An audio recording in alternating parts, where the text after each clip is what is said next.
Warahmatullahi wabarakatuh.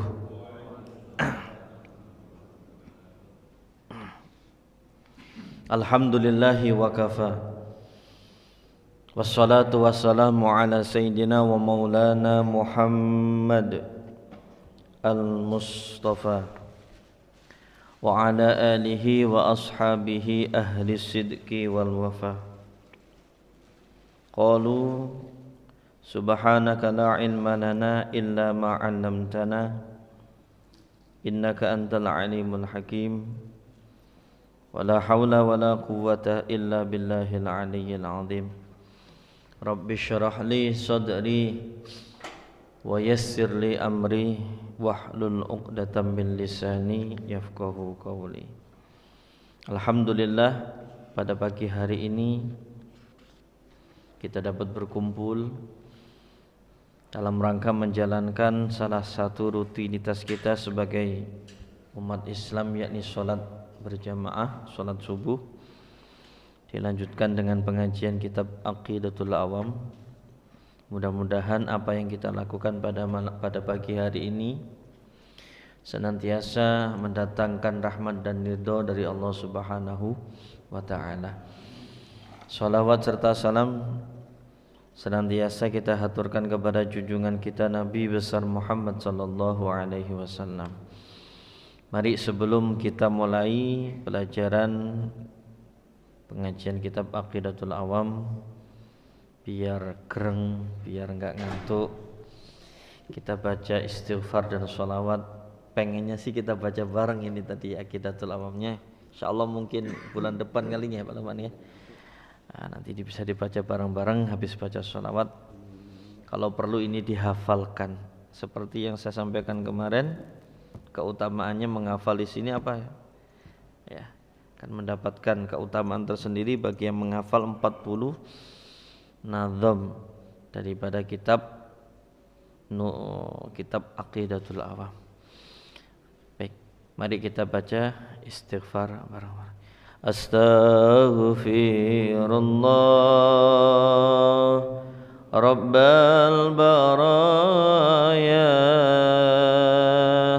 astaghfirullah minal khataya, astaghfirullah Rabbal baraya,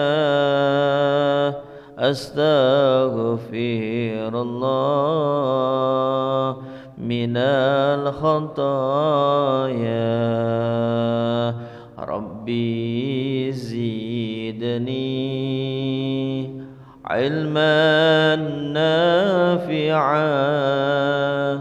wa wafiqni amalan salihan wa wahabni rizqan halalan wa tub alaina taubatan nasuha. Allahumma salli ala sayyidina Muhammad wa ashghini al-zalimin bil-zalimin. Allahumma salli ala sayyidina Muhammad wa ashghini al-zalimin bil-zalimin wa akhrijna min bainihim salimin wa ala alihi wa sahbihi ajma'in. Allahumma salli سيدنا محمد وأشهد الظالمين بالظالمين اللهم صل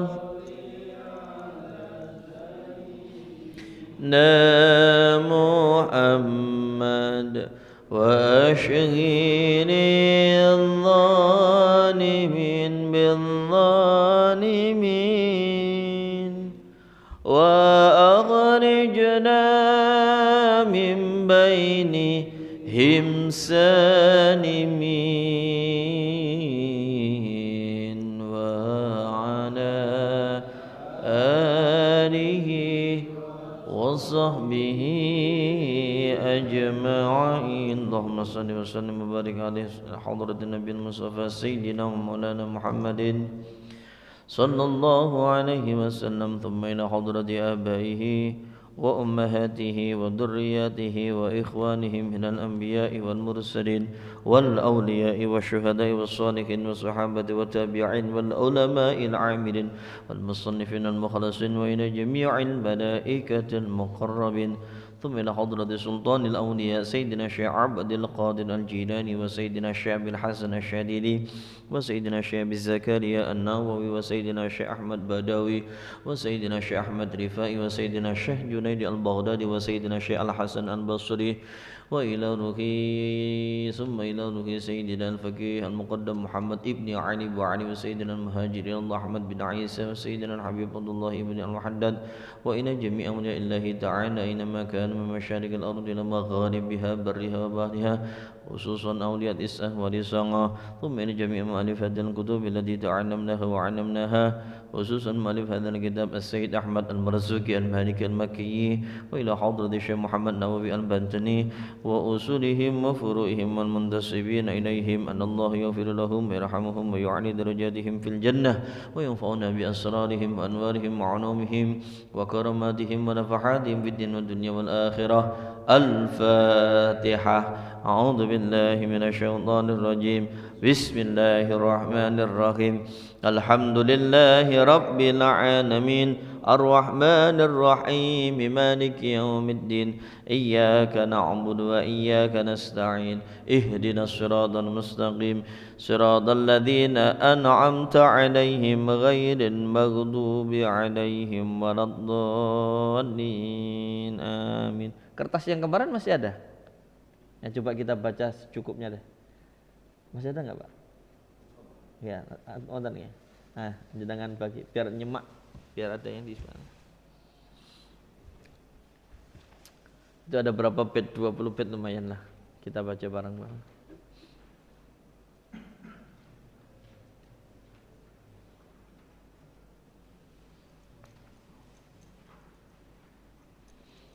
Sudah diterjemahkan sama Gus Zain ya? Sudah ada terjemahannya. Sabun? Mari kita baca bareng-bareng sampai habis 20 sifat wajib bagi Allah. Bismillahirrahmanirrahim.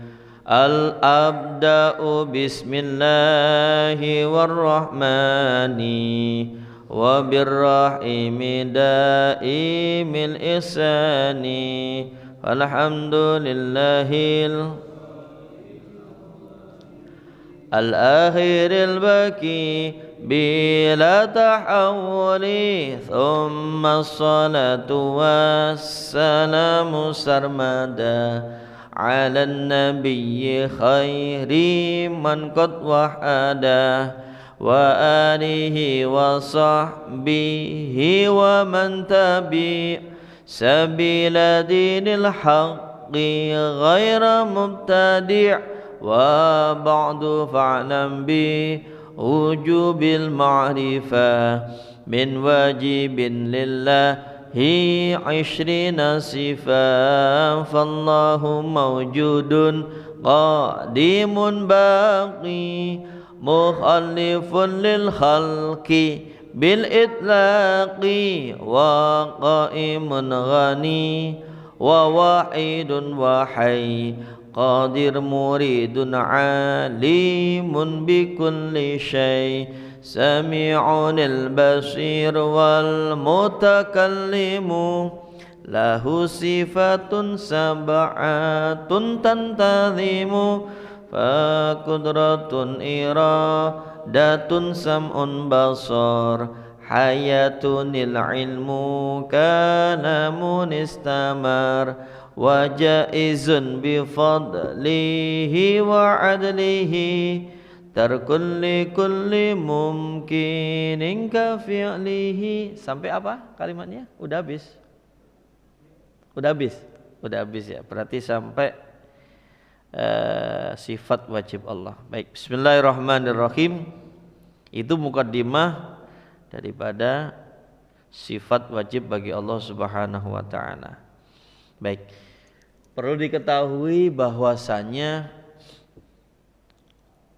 seperti yang saya sampaikan pada bulan yang lalu, ilmu tauhid, ilmu kalam, akidah, 20 sifat wajib, 20 sifat mustahil, jaiznya Allah yang satu, wajibnya Rasul 4, mustahilnya 4, jaiznya 1 yang disebut dengan aqaidul iman. Aqaidul iman itu harus hafal. Tidak hanya hafal saja, harus tahu dalilnya. Dalilnya nanti di sini sifat wajib Allah dan sampai habis itu ada 2 pendekatannya. Yang pertama dalil ijmali. Apa namanya? Ijmal. Dalil ijmal itu dalil secara umumnya. Yang kedua adalah dalil tafsili. Apa namanya? Tafsili. Perinci. Nah, di dalam dalil ijmali itu pada intinya kita meyakini bahwasanya Allah wajib memiliki al-kamal, sifat-sifat yang sempurna, al-uluhiyah yang maha tinggi, wat tanazzuh dan bersih, minan naqais dari kekurangan-kekurangan yang seperti kita miliki. Ya kan? Allah enggak ngantuk, Allah enggak tidur, beda dengan makhluknya. Apa buktinya? Surat di ayat kursi ya, la ta'khudhuhu sinatun wala naum. Itu salah satu contoh bentuk daripada dalil ijmali. Kita meyakinkan itu secara umumnya Allah itu bersih dari sifat-sifat manusiawi yang dimiliki oleh makhluknya. Nah, secara terperincinya nanti dibagi menjadi 2. Ada dalil naqli. Apa namanya? Naqli. Dalil yang mengutip dari Al-Qur'an dan hadis. Yang kedua, dalil tafsirinya adalah dalil akli. Ya, habis dikasih dalil Al-Qur'an atau hadis dikuatkan dengan logika. Jadi keimanan kita itu berdasarkan seberapa persen sedikit harus berdasarkan rasional. Coba saya kutip di ayat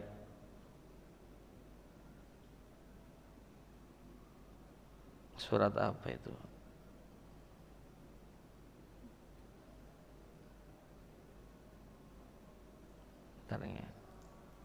Menarik, ini ayat untuk pembuktian. Nah, di surat mana tadi?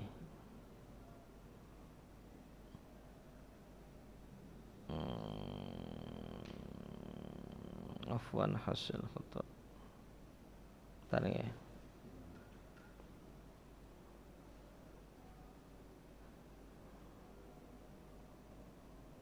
Walah, datanya enggak tak hidupin. Surat Al-An'am ayat 77. Pencarian Tuhan yang sejatinya yang ingin disembah oleh Nabi Ibrahim alaihissalam. Coba kayak yang bawa Quran ayat 77.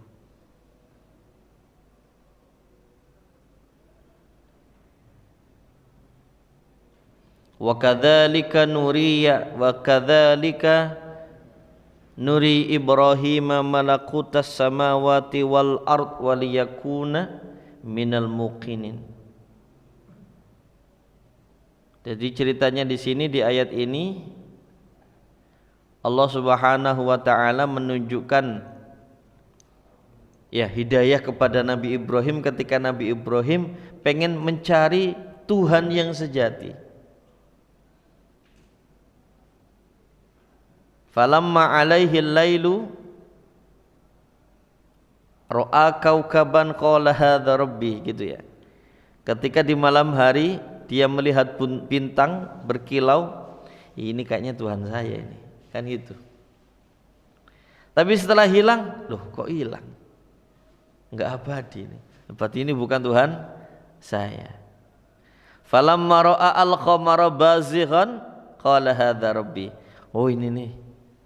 Di malam berikutnya ia lihat kayaknya bulan ini Tuhan saya nih, besar kan itu. Tapi falamma afala qala la illam yahdini rabbi la akunanna minal qaumid dhalimin. Hilang ternyata bulannya seiring dengan perjalanan waktu di pagi hari. Falamma ra'a asy-syamsa bazighah, wah ini kayaknya matahari ini Tuhan saya nih. Ternyata mendelep juga itu matahari. Hilang juga. Lantas Tuhan saya siapa ya? Kan gitu ya. Beliau artinya pesan ini dalam meyakini Tuhan itu melalui proses pemikiran dan pencarian.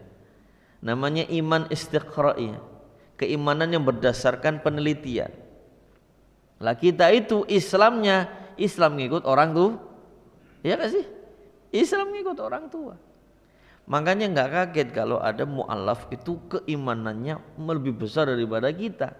Kenapa? Mereka mencari. Di luar orang-orang mu'alaf yang gara-gara pernikahan ya, kan ada gara-gara artis nikah calon ama suami atau istrinya karena muslimah ikut Islam. Itu mah Islamnya mah Islam biar boleh dinikahin bahaya. Tapi ini memang benar-benar pencarian sejatinya agama Islam. Dr. Syafi'i Antonio, orang Chinese, itu mu'alaf, alim. Mungkin kalau nggak salah perbankan syariah beliau itu. Pernah ke pondok waktu itu, ke Lirboyo. Beliau hadir dalam pemaparan perbankan syariah. Dari mu'alaf, orang Konghucu bisa memahami, menguasai perbankan syariah. Wakila menurut informasi yang ada kalau nggak salah beliau juga hafal Al-Quran, beliau juga hafal Alfiyah, kitab kondang andalan santri yaitu ilmu nahwu dan shorof. Bayangin Allah kalau sudah buka hidayahnya semua ilmu kayak dituangin sok gitu ya. Itu Islamnya melalui pencarian. Dia ragu akan Tuhannya waktu itu, Konghucu. Padahal ini Syafi'i Antonio adalah bapaknya Dedek Goncah Konghucu, ulamanya Konghucu, anaknya itu. Ya, suatu hari dia ke perpustakaan penasaran dengan terjemah kitab suci Al-Quran. Ini emang dasarnya dapat hidayah. Dibuka, plek, ketemu surat apa? Al-Ikhlas. Qul huwallahu. Katakanlah dia adalah yang Maha Esa. Dia mikir, Tuhan gua ada berapa ya? Mikir dia, kok banyak ya? Kalau presiden saja dipimpin oleh lebih dari satu orang, ini negara bisa kondusif gak? Yang presiden ini pengen ini, yang atunya isi otak beda, isinya kebijakan juga beda kan ya? Minta ini, gak jadi-jadi itu kebijakan. Gak usah jauh-jauh presiden. Ketua DKM sini aja ada satu apa lebih dari satu. Kira-kira kalau ketuanya ada 3 atau sampai 5, kira-kira ini jadinya gimana nih masjid? Ya? Iya. Pemimpin itu harus satu. Badalnya, penggantinya, cadangannya bolehlah satu wakil. Tapi bukan pemimpin semua. harus satu. Lah disitulah dia semakin yakin akan kebenaran agama Islam. Tuhan itu mestinya esa, satu, gak boleh lebih dari satu. Karena kepemimpinan harus disentralkan di satu orang. Begitu juga agama. Lah dari pencarian itulah dia memastikan, dia memantapkan diri untuk masuk agama Islam. Dia syahadat sendiri, disaksikan oleh salah seorang, kemudian dia mulai belajar sholat di kamarnya. Lama kelamaan kepergok orang tuanya, akhirnya diancam, kalau kamu pengen masih menjadi bagian dari keluarga ini, kembalilah ke agamamu. Kalau tidak, mulai hari ini kamu dan saya selesai. Apa yang dilakukan beliau? Beliau memantapkan diri memilih agama Islam. Subhanallah, hebat. Kalau orang non muslim, entah itu Hindu, entah itu atau agama yang lain, kalau sudah bahasanya murtad dalam konteks mereka, itu enggak tanggung-tanggung, udah enggak dianggap lagi, udah enggak dianggap lagi, udah putus hubungan total. Makanya Islam perlu mewadahi mu'alaf center, ya, karena dari sisi ukhuwah udah dipotong, udah gak dianggap keluar. Saya tahu sendiri, punya saudara, ya lumayan agak jauh, apa manggilnya, paman atau simbah itu, menikah dengan orang Bali. Ya sekarang udah udah kembali lagi ya, yang namanya anak gimana pun juga anak ya. Awal pertama kali pernikahan usir, udah diusir, udah Hindu, udah diusir, nggak dianggap. Akhirnya kabur ke Jawa Timur, ke rumah Kembangil itu, ya kan, berumah tangga sampai anaknya 3 udah besar-besar, baru mau diterima lagi oleh keluarga yang ada di Bali. Sampai sebegitunya. Lah Safianto juga sama, diusir hanya bawa baju yang nempel yang ia pakai, udah gak bawa apa-apa. Akhirnya singkat cerita, dia istirahat di sebuah masjid, ya kayak gini, ngobrol-ngobrol sama DKM, dari mana, ngobrol-ngobrol, diceritakanlah kisah dia. Akhirnya DKM terenyuh, udah kamu di sini saja, bantu ngopeni masjid, nanti saya sekolahkan. Betul, akhirnya dia di pondok pesantren kan, ya, karena semangatnya dalam mempelajari Islam itu kuat. Pihak DKM memutuskan untuk membantu dia di pesantren, sampai jadilah sekarang. Luar biasa ya, subhanallah. Jadi Allah itu kalau sudah buka pintu hidayahnya, itu kekuatan keyakinannya itu kalah. Kita nggak boleh kalah. Maka dari itu kita belajar ilmu tauhid supaya pondasi keimanan kita itu lebih kuat. Ya, jangan sampai kalah dengan saudara kita yang mu'alaf. Ya, itu mu'alaf yang benar-benar pengen mendalami Islam. Kadang itu juga masih ada yang ragu-ragu. Makanya kita kuatkan. Kamu tidak dianggap keluarga kamu, kita semua adalah saudara kamu. Ukhuwah Islamiyah. Kamu sakit, kita juga sakit. Ya, saling bantu membantu, itulah kekuatan Islam, ajaran Islam.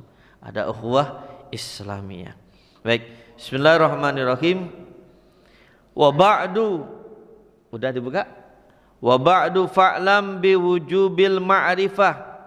Kalau kemarin pembukaan atau kata pengantar, sekarang adalah pokoknya, yaitu mempelajari sifat wajibnya Allah. Fa'lam, ketahuilah, biwujubil ma'rifah, akan wajibnya mengetahui, memahami, min wajibin lillahi isyrina sifah, sifat wajib bagi Allah yang berjumlah 20 wajib, 20 mustahil. Berapa Pak? 40 ditambah 1 41. Sifat wajib Rasul 4, berarti 45. Ditambah mustahilnya Rasul 49, ditambah sifat jaiznya Rasul 1, genep 50. Kalau di dalam kitab lain itu disebut dengan aqaidul khamsin, 50 akidah Islam yang harus dipahami, wajib. Ya. Ada yang mengatakan aqaidul iman. Makanya Bapak kalau tanya, sebutkan sifat wajib 20. Harus hafal. Wujud, kita mukhallafatul lil hawadis. Qiyamuhu bi nafsihi. Makanya ada enggak yang dari Jawa ini? Kalau dulu di musola, di masjid-masjid sambil nunggu iqamah, ya anak-anak kita ajarkan wujud qidam baqa, ya kan? Iya. Kenapa? Supaya tertanam di dalam hati mereka, di otak mereka, iki sifat wajibnya Allah. Ya, sekarang udah mulai hilang. Warisan Wali Songo, daripada nganggur ngaplu, ya kan, sambil nunggu kita menghafalkan 20 sifat wajib. Kita baca sholawat dan zikir-zikir yang lain. Ya, anak-anak kita ajar kita wujud kita, meskipun mereka nggak paham, tapi kalau ditanya ini sifat wajib Allah, sebutkan, apal mereka, karena sudah diajarkan daripada oleh guru-gurunya sejak ini. Ya, 20 sifat Nabi. Yang pertama perlu kita pahami, kenapa di sini Rasulullah menggunakan kalimat fa'lam. Nah, di sini dibahas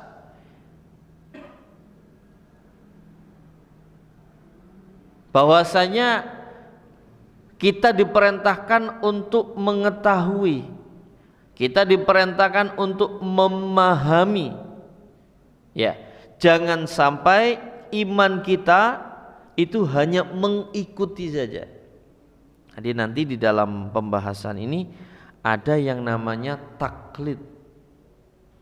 Taklid itu artinya mengikuti apa yang ada tanpa mengetahui dasarnya. Contoh, Anda tahu Allah itu ada, wujud, iya. Apa dalilnya? Wis pokoknya ada. Ngikut sama orang lain gak boleh. Ini ulama berbeda pendapat, tapi kita ambil yang hati-hati. Imanut taklid atau taklidul iman, ya, iman yang berdasarkan hanya mengikuti orang tanpa mengetahui dalilnya, ini ulama berbeda pendapat. Namun yang lebih kuat ini adalah bahaya. Yang lebih kuat itu adalah gak boleh. Kalau fikih kita wajib taklid. Jadi taklid itu tidak hanya di dalam ilmu fikih, tapi ada juga taklid di dalam masalah akidah. Taklid di dalam akidah enggak boleh.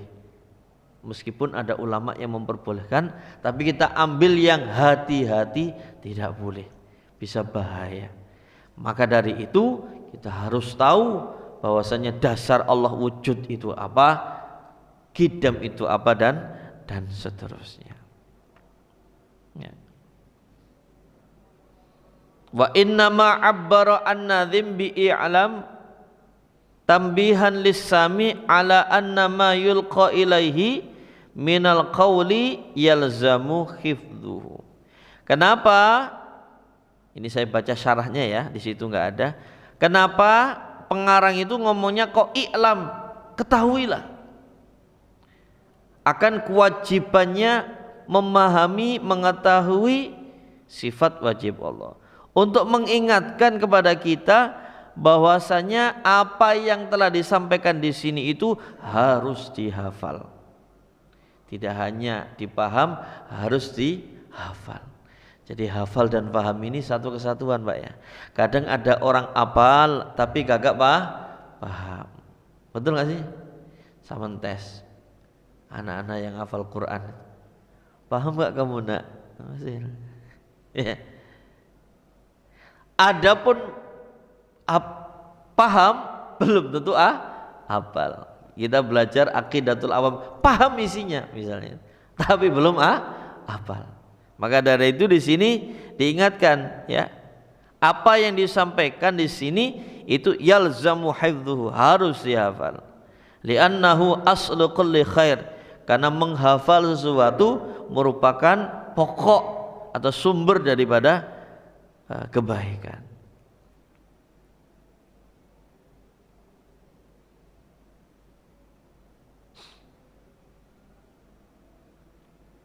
Kemudian kenapa di sini tidak diperintahkan faqra wa ba'du faqra, bacalah, karena kalau membaca belum tentu paham. Membaca belum tentu paham, apalagi hafal. Maka dari situ perintahnya adalah fa'lam, ketahuilah akan wajibnya memahami dan menghafal sifat-sifat wajib bagi Allah. Ya. Jadi maksud daripada perintah ini adalah memahami dengan pasti dan cepat.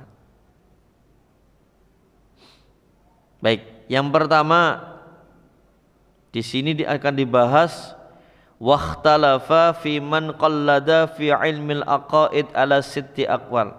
Saya akan bacakan ya perbedaan pendapat di antara ulama untuk orang yang mempelajari sifat-sifat Allah tapi hanya ngikut terhadap orang lain, tidak mengetahui secara terperinci. Taklid di sini adalah i'tiqadun madmunu qaulil ghairi wa fi'lihi wa taqririhi min ghairi ma'rifati dalil. Ditanya sifat wajibnya Allah, yang pertama apa? Wujud, ada. Dalilnya apa? Enggak ngerti wis, pokoknya Allah itu ada. Ini namanya taklid ya, ngikut orang saja tanpa mengetahui dalilnya. Nah, di sini ulama berbeda pendapat mengenai keimanan orang yang tidak mengetahui dalilnya. Yang pertama, al-iktifa'u bit taqlid ma'al isyan. Cukup atau dianggap enggak apa-apa, taklid saja tapi berdosa. Orang tahu Allah itu ada, wujud tapi enggak tahu dalilnya, dia dianggap cukup keimanannya tapi berdosa. Ini bagi orang yang memiliki kemampuan untuk berpikir. Kita diberikan akal untuk apa sih? Berpikir. Agama kita juga memerintahkan kita untuk mendalami agama Islam melalui berpikir. Afala ta'qilun, afala tatafakkarun, kan gitu ya. Suruh mikir supaya apa? Lebih yakin, lebih kuat keimanan kita. Beda dengan agama yang lain. Agama yang lain tidak boleh berpikir. Yang harus mereka lakukan adalah iman. Kamu harus iman. Mengapa Tuhan kamu ada 3? Enggak usah nanya ada 3. Yang penting kamu iman. Islam enggak. Islam disuruh mikir. Kenapa sifat wajib Allah itu ada 20? Apa dalilnya Allah itu harus ada? Disuruh mikir. Dalil Al-Qur'annya begini, hadisnya begini, logikanya nih begini. Oh iya ya, masuk semakin kuatlah imanan kita. Itu yang pertama ya. Orang yang ikut terhadap keyakinan iman yang pertama dianggap cukup tapi dosa. Yang kedua, taklid di dalam iman. Hukum yang kedua adalah adamul iktifai bihi. Keimanannya tidak dianggap. Ustadz kayak gini orang-orang awam itu gimana? Makanya belajar. Namanya juga ini akidah untuk orang awam. Orang pelosok yang SDM rendah ya harus belajar. Kan masih banyak toh ya di Indonesia ini daerah-daerah yang terpencil, yang jauh daripada ulama, harus belajar. Saya yakin yang namanya ini ya berapa persen saja yang nggak ada ya, ada ya. Tinggal kita belajar di sini melalui internet, kemudian ditasheh, tetap ya ada tasheh, ada apa namanya tasheh itu, digurukan. Oh ini betul, silakan diamalkan. Ditasheh dulu sama gurunya biar tidak tersesat ya. Yang kedua adamul iktifa, sehingga fayakuna al muqallidu kafiran wa alaihi as-sanusi. Karena tidak cukup keimanannya maka statusnya adalah kafir. Ngeri nih ya. Kalau yang tadi pendapat yang pertama, taklid di dalam iman cukup tapi berdosa. Kayaknya untuk orang awam di Indonesia kita pakai pendapat yang pertama saja ya. Kalau pakai pendapat yang kedua horor ya, dianggap kafir. Artinya apa? Dia bukan Islam. Karena apa? Setelah syahadat mestinya ia membangun keimanannya melalui memahami ilmu tauhid. Ternyata buktinya tidak sampai sejauh itu. Yang ketiga, asalisu al-iktifa'u bihi ma'al isyani mutlaqan. Kalau yang pertama itu tidak dianggap cukup keimanannya, tapi berdosa bagi orang yang mampu berpikir, mampu mencari kebenaran. Dalilnya Allah ada itu apa ya? Dia mau bertanya, mau ngaji ya. Tapi untuk yang ketiga ini lebih galakkan lagi, tidak cukup, dianggap cukup tapi berdosa mutlak bagi orang yang mampu berpikir atau bagi orang awam yang tidak mampu berpikir ya, ini masih agak ringan. Yang keempat, annaman qalladal Qur'an was sunnah al-qat'iyyah sahha imanuhu ditibaihi al-qat'iyyi wa man qallada ghaira dzalika lam yasihha imanuhu li'adami amnil khata'i ala ghairil ma'sum. Yang keempat, orang yang mengikuti Al-Qur'an dan as-sunnah maka keimanannya sah. Tapi kalau mereka mengikuti selain Al-Qur'an dan as-sunnah maka keimanannya tidak sah. Kenapa? Karena belum ada jaminan kesalahan itu akan terjadi. Ya. Ngaji sendiri, belajar buku terjemah sendiri, tidak digurukan, ini juga mengerikan ya. Man ta'allama bi ghairi syaikhin fa syaikhuhu syaitonun au kama qala. Hadis apa ini, orang yang berguru mengaji tanpa guru maka gurunya adalah setan, tersesat akhirnya karena tidak ada irsyadu ustad, tidak ada petunjuk daripada guru. Yang kelima, al-iktifa bihi min ghairi isyanin mutlaqan. Dianggap cukup keimanannya, tidak dosa secara mutlak ya.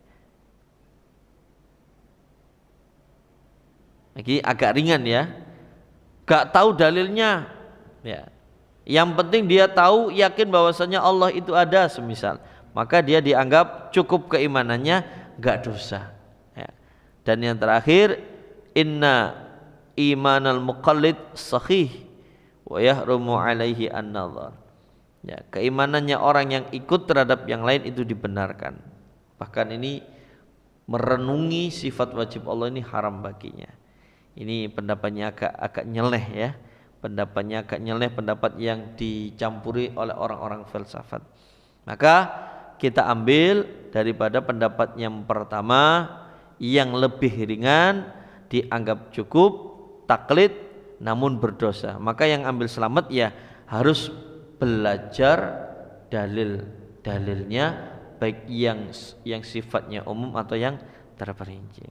Baik, kita masuk sifat wajib Allah yang pertama, fallahu mawjudun qadimun baqi. Sifat wajib Allah yang pertama adalah ada. Allah itu wujud. Nah, di sini diterangkan wujud itu apa? Amrun i'tibariyun ya'tabiruhu al-mu'tabir fi dhihnihi. Sesuatu yang dapat digambarkan keberadaannya meskipun tidak tampak. Di sini beliau menyampaikan, nah, kayak gini nih. Ini kan wadahnya tisu, ya kan? Wadahnya tisu. Bapak lihat gak kalau di dalamnya ada tisu? Lihat gak? Gak kelihatan ya. Tapi yakin gak di dalamnya ada tisu? Yakin. Allah seperti ini juga. Barang yang tidak terlihat belum tentu tidak ada. Ya kan? Ya, sederhananya. Kalau kita kentut, bau gak? Bau. Kita merasakan itu bau. Tapi kentut itu ada enggak? Ada. Tapi tidak kelihatan mata. Hanya bisa dirasa. Maka dari itu, untuk menguatkan keyakinan ini bahwasanya Allah itu ada, perlu didukung dengan dalil. Yang pertama, kita pakai pendekatan dalil naqli. Ya, kita memerlukan dalil naqli dulu. Di sini disebutkan dalil mana ini ayatnya? Dalil naqlinya di sini adalah disebutkan la ilaha illa ana. La ilaha illa ana. Tidak ada Tuhan yang berhak untuk disembah kecuali saya. Dalil aklinya, dalil logikanya, wad dalil ala dzalika wujudu hadhil makhluqat. Ya, dalil aklinya, akalnya, andaikan Allah itu tidak ada, maka alam semesta dan seisinya ini juga tidak ada. Sederhananya, ini meja, ini kayak gini, wujudnya wadah tisu, wujudnya semua ini berarti menunjukkan wujudnya ada yang mencipta, ya kan ya? Nggak mungkin ujuk-ujuk gedebluk ada kayak ginian, nggak mungkin. Pasti ada yang membuatnya. Yang membuat ini meja tukang, yang membuat ini mic pengeras suara pabrik, ada pembuatnya. Sama seperti kita, yang buat kita adalah Allah Subhanahu wa ta'ala. Saya ulangi, dalil Al-Qur'annya adalah la ilaha illa anna. Tidak ada Tuhan yang layak untuk disembah kecuali saya. Ya. Dalil aklinya, logikanya, wujudu hadhil makhluqat. Wujudnya semesta alam ini berarti menunjukkan Allah itu ada. Tanpa ada ini enggak mungkin tidak ada pencipta. Tanpa adanya Allah tidak mungkin alam semesta ini ada. Bisa dipaham? Disimpelkan atau disederhanakan? Ya, wujudnya Allah. Nah, maka dari itu untuk berdiskusi, ketika kita didiskusikan, agamamu Islam ya, Tuhanmu kok ngapain sih pakai acara sembunyi-sembunyi sekarang? Kalau digituin gimana Pak jawabnya Pak? Tuhanku lo kelihatan tuh, ditempel di tembok tuh sambil telanjang. Ngapain Tuhan ente kok nggak pakai acara kelihatan? Jawabannya gimana Pak? Ini pertanyaan sederhana ini. Mereka sengaja menguji keimanan kita. Ya kita jawab, mending Tuhanku nggak kelihatan. Lebih daripada Tuhanmu udah telanjang, ya dipajang di situ, malu-maluin Pak ya. Kita pakai dalil akal-akalan saja. Ya, misalnya begitu. Jawab, barang yang tidak kelihatan itu belum mesti tidak ada. Dia Allah Subhanahu wa ta'ala menunjukkan kebesarannya tanpa harus mewujudkan sosoknya. Ya, itulah Tuhan sejati yang kita yakini. Cukup hanya menunjukkan sebuah karyanya. Karyanya apa? Ya kamu ini karya Allah Subhanahu wa ta'ala. Buatan Allah yang disebut dengan makhluk. Ya, yang menciptakan disebut dengan Al-Khaliq. Wujudnya semesta alam inilah menunjukkan kehebatan Tuhan saya. Tuhan kamu bisa apa? Ya kan gitu. Itu kalau kita diskusi secara lek-lekan sama orang-orang yang biasanya itu sengaja menguji keimanan kita. Kalau kita tidak paham dalil, diskusi dengan mereka nggak usah pakai pendekatan dalil, percuma. Langsung pakai dalil logika. Orang ateis yang tidak mempercayai Tuhan, ya kan? Orang ateis yang tidak mempercayai Tuhan itu ada, mereka yakin bahwasanya perwujudan semesta alam ini adalah alamiah. Wujud dengan sendirinya, ujuk-ujuk ada bumi dan seisinya. Ditanya yang ciptain bumi siapa? Kan gitu. Mentok-mentoknya pasti ada yang menciptakan. Nah, dibulut-bulutin tetap sama judulnya, ya kan? Seperti itu, sama seperti inilah cara mudahnya. Ini kan tempat tisu, ada tisunya tapi gak kelihatan. Nah, nanti ketika ditampakkan, loh, Allah itu ternyata ada. Tisunya ternyata ada. Baik, selanjutnya sifat yang kedua adalah al-qidam. Allah itu dahulu. Dahulunya Allah tanpa ada permulaan. Kita lahir ada permulaan. Bapak lahir tanggal berapa? Itulah awal daripada kita. Allah itu dahulu tapi tidak ada permulaan. Makanya di sini dipertegas oleh beliau, wal qidam huwa adamul awwaliyati liwujudihi. Wujudnya Allah tidak membutuhkan permulaan. Sama nih kayak gini nih. Siapa yang tadi hadir di masjid pertama kali? Hari ini subuh siapa? Sebelum beliau, ya, orang pertama yang hadir Aisyah tadi malam sudah ada yang dahulu.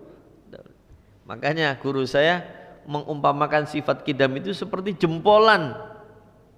Sebelum jempolan ada enggak? Halo? Sebelum jempolan ada lagi enggak? Enggak ada. Jempolan kan pertama. Ya. Sebelum jempolan enggak ada. Allah seperti ini. Pertama tidak ada yang mendahuluinya. Wujudnya Allah tidak ada permulaannya. Beda dengan kita, wujudnya kita ada permulaan dan ada akhiran. Cara memahami logikanya, sifat qidam itu enaknya gimana? Seperti jempolan kita. Ya. Jari telunjuk, misalnya kalau kayak gini, di angka awal ada yang mendahului enggak? Yang dahului jempol. Oh, berarti gak bisa. Dan seterusnya. Jadi wujudnya Allah itu tanpa diawali dengan permulaan. Itulah al-qidam. Nah, dalil naqlinya diambil dari surat Al-Ikhlas. Qala ta'ala lam yalid wa lam yulad. Allah itu tidak beranak. Allah itu tidak diperanakkan. Allah itu enggak perlu lahir kayak agama-agama yang lahir, ya. Kalau Kristiani meyakini bahwasanya Tuhannya lahir di mana? Di kandang apa itu, Pak? Kandang kambing. Ya. Coba secara logika itu bisa diterima apa enggak? Sang Tuhan yang diyakini oleh mereka lahirnya di kandang kambing melalui rahim manusia. Ya, ini sangatlah mustahil.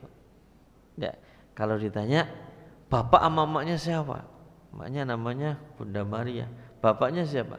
Allah. Dulu pernikahannya gimana? Dulu bulan madunya gimana? Bulan madunya di mana? Kan gitu.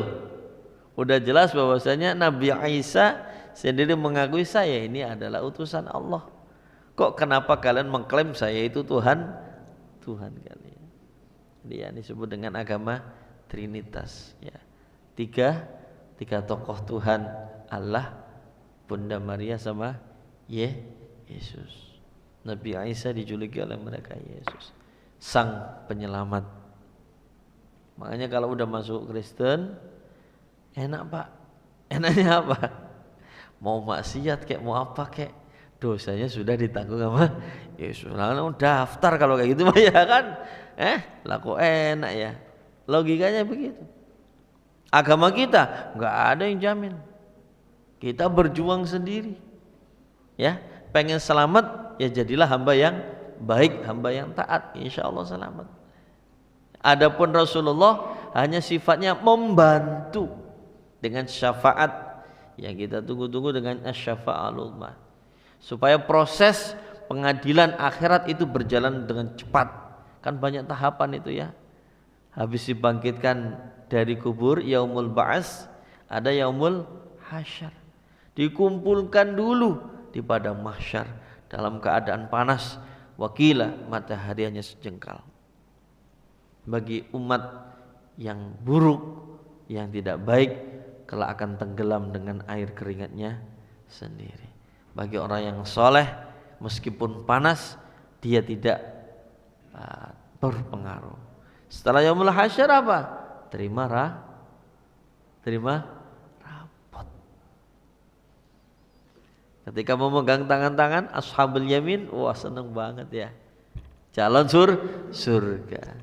Tapi ketika nerima rapotnya tangan kiri, udah ya. Oke.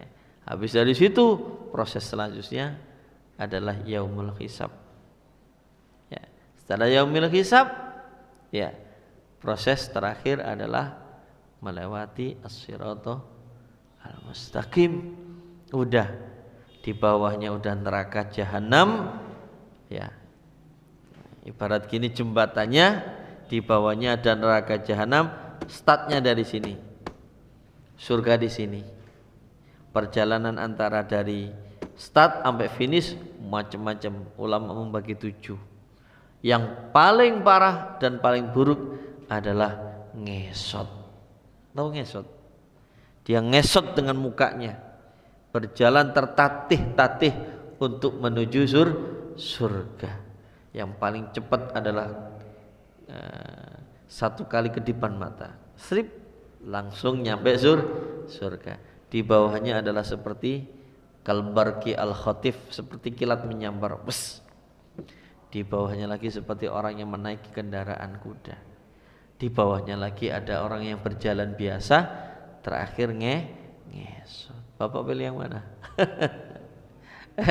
Mau pilih yang mana? Ya, tergantung amal perbuatan. Lah bagi kita yang sudah korban di hari Idul Adha, kita akan menaiki sapi kita. Kita akan menaiki apa? Kambing kita. Makanya di dalam kurban itu nggak boleh ada cacat, nggak boleh itu namanya pincang, nggak boleh namanya matanya buta. Apalagi pincang Pak, ngeri. Kenapa? Kalau naik sapi pas pincang, kan itu ya? Tahu ya? Mau jatuh, ya. Nggak boleh pincang, harung yang sehat. Ya. Itu sifat wajib Allah. Kidam yaitu dahulu tanpa permulaan. Wujudnya Allah itu tidak didahului dengan permulaan. Dalil akalinya, lau kana hadisan lahtaja ila muhdis wa huwa muhal. Andai kata Allah itu wujudnya ada permulaannya, seperti kita oek-oek dulu. Berarti Allah itu butuh zat yang menciptakan. Ya enggak sih? Karena apa? Karena baru. Sesuatu yang baru itu berarti sudah dipastikan butuh orang yang menciptakan. Ini benda-benda yang ada di depan saya ini baru semuanya, baru ada. Ada produsennya, ada yang membuatnya, dan ada yang menciptakannya. Lah, dalil aklinya bahwasanya Allah itu wujudnya tanpa permulaan adalah seandainya Allah itu sifatnya baru, ya, ada permulaannya, lahtaja ila muhdis, maka dia butuh yang namanya sang pencipta. Wallahu a'lam bissawab. Udah cukup ya? Udah habis ya? Udah habis ya?